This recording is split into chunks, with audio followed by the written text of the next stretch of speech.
기자 수첩 넘어가 보죠. 뭐 가지고 오셨어요? 예, 한국 의료 산업의 해외 진출을 모색하는 글로벌 헬스케어 프론티어 2015 엄청난 행사가 16일, 17일 진행이 됐습니다. 그 얘기를 해보죠. 의료 산업의 해외 진출이 왜 이슈가 되는가? 여기부터 설명을 좀 해주세요. 지구촌의 보건의료 사업이라는 게 해마다 9% 정도의 성장률을 보이고 있어요. 예. 규모를 돈으로 따지면 8천조 원입니다. 8천조. 어마어마하네요. 8천조 원이면 이렇게 그냥 어마어마하다는 이제 막연한 생각이 드는데 자동차 시장의 4배입니다. 자동차 수출해서 벌어들이는 돈의 4배예요? 지구촌 전체 자동차 시장의 4배가 되는 거죠. 그래요? 의료 시장이. 예. 그러니까 선두그룹에 어떻게든 끼워야 돼요. 근데 우리는 상당히 일찍 시작하려고 애를 썼는데 일본이 늦었습니다. 근데 일본이 늦었는데 지금은 더 빨리 가고 있는 그런 상황이어서 곤란하다. 그리고 아마 다들 아시겠습니다만 의대, 한의대 보내려고 우리가 얼마나 애를 썼습니까? 우리 자녀들을. 맞아요. 그래서 최근 15년, 10년 동안에 우수 인재들이 의료계에 엄청나게 몰려 있어요. 법대보다도 카트라인이 더 높지 않았습니까? 맞습니다. 이제 이 인력들이 30대, 40대가 됐는데 이 활용해가지고 국가 경쟁력으로 삼아야 되는 시점이 드디어 도착한 거죠. 법도 만들었어요. 의료 해외 진출 및 외국인 환자 유치 지원에 관한 법률 이번에 국회에 통과했습니다. 지금 법 이름 듣자 하니 두 가지네요. 외국 환자를 우리나라로 데려오는 거하고 우리 의료 산업이 외국으로 진출하는 거하고. 그렇죠. 예. 우리 의료진의 외국 진출을 오늘 얘기해 보면 보건산업진흥원이 보니까 2020년까지 2,660명의 의료진이 해외에서 일하게 될 거다. 전망을 내놨습니다. 꽤 괜찮네라고 했는데 어떻게 이렇게 정확하게 숫자를 잡았을까 살펴봤더니 2020년까지 200개의 의료기관이 해외에 진출한다는 걸 가정하고 평균 파견 인력을 여기다 곱하면 해외 진출 의료인의 규모가 예상이 될 수 있다.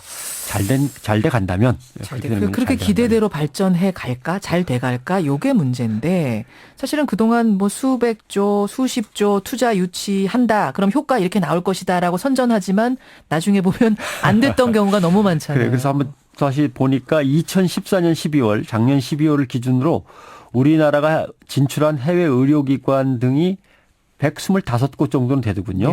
중동과 중국에 주로 많이 가 있고 여기서 일하고 있는 사람이 한 5,980명. 그러니까 이제 이게 200곳 정도 늘어난다고 한다면 더 이렇게 합쳐보면 그렇게 된다. 근데 생각보다 꽤 많이 나가 있네요. 예. 그 대신 뭐 거기에서 현지에서 고용한 사람들이 많고요. 국내에서 직접 가서 일하는 사람은 한 7.5% 수준인데 그동안은 개인적으로 진출하는 게 많았고 그다음에 작은 병원 의원들이 진출하는 게 많았습니다. 그런데 이제 규모가 커지고 있습니다.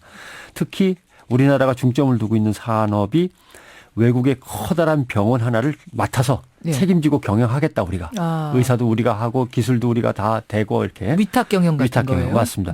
지난번에 잠깐 한번 뭐 2, 3년 전에 말씀드린 것 같긴 한데 병원이 진출하면 그 뒤를 따라서 간호사 의사가 들어가고 우리의 병원 제도나 시스템 건강보험제도, 의약품, 의료기기가 뒤따라 들어가는 거예요. 그래요. 그러니까 이것도 중요한 거죠.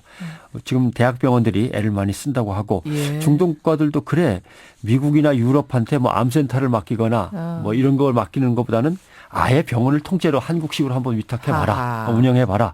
이것도 매력이 있다고 생각을 하는 것 같습니다. 그래요. 잘 되면 좋겠네요. 근데 뭐가 지금 잘 안 되고 뭔가 부족한 게 있으니까 지금 세미나도 열고 법도 만들고 그러는 거겠죠? 사실 해외에 나가 있는 사람들 보면 뭐라고 나가냐면 정말 도와주는 데는 단 한 군데도 없다는 거예요. 맨 땅에 헤딩으로 자기네가 뚫고 나가야 된다는 거죠. 전문 인력이 필요한데 전문 인력을 훈련시키는 곳이 도대체 어디냐. 그게 문제인 거예요. 누가 또 중개 역할을 해서 저쪽 병원과 이쪽 병원을 맺어주고 어떤 과정으로 사람을 채용하고 또 배치하고 할 거냐.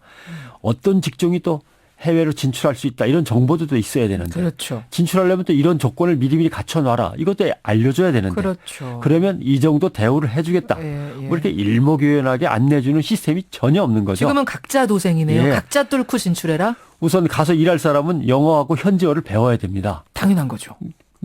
진료하고 치료하는데 기술만으로 하는 건 아니잖아요. 환자하고 이야기를 나누고 사정 얘기를 듣고 해야 되니까.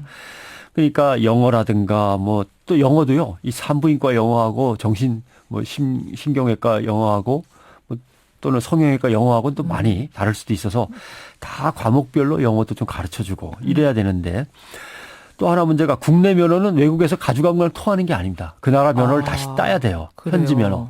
그러려면 비용이 들어가고 시간이 한참 걸리는데 그동안에 뭐 먹고 사느냐.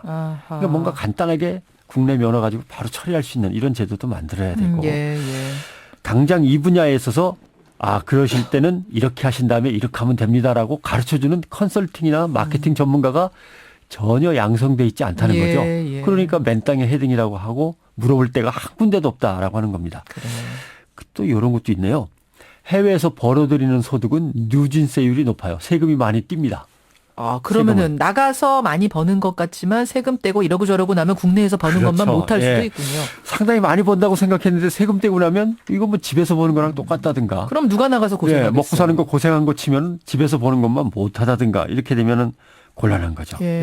그다음에 가능한 한 정규직으로 고용되도록 누군가가 마케팅을 해줘야 되는데 이게 또 비정규직 신분이 불안정하면 그것도 나쁘고. 정부도 알고 있겠죠, 이런 부족한 사실을? 알고는 있는데 준비는 느리다는 이게 이제 제일 문제인 거죠. 항상 동작은 떠요. 네. 효과가 클 거라고 홍보는 이렇게 열심히 하는데 막상 움직이는 거 보면 더딘 거죠.